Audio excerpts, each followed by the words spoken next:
satisfactory. And how are you, Dave? Pretty good. So in the last video, we focused on the syntax, the grammar for formulas built using the quantifier symbols. And we talked a lot about which kinds of woofs are sentences and therefore make claims about the world. Right. Sentences are well-formed formulae, or woofs, in which every occurrence of a variable is bound by some quantifier.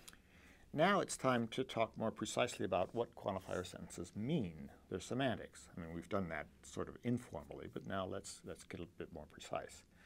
When we described the meaning of the propositional connectives, we did so by describing how the truth of a sentence is determined by considering the truth of the smaller constituent sentences within the larger sentence, typically using a truth table.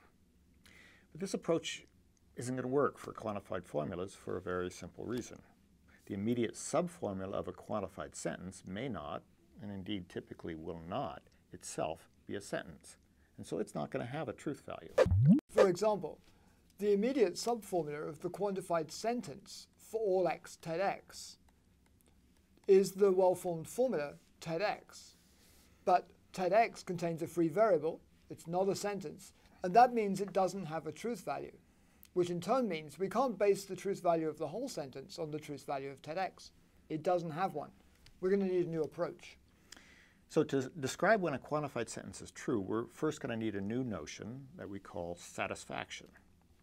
Now, you might think that satisfaction is a property of human beings, like what you feel after you eat a large meal, or maybe the relationship between two things, like Dave is satisfied with John's teaching, or not satisfied, as the case may be.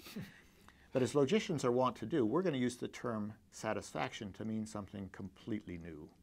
We're going to say that satisfaction is a relationship between a woof, with one free variable, and an object.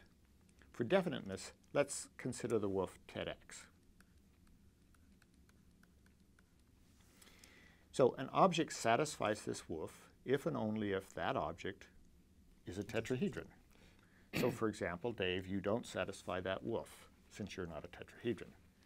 Or to take another example, consider the woof cube x and small x.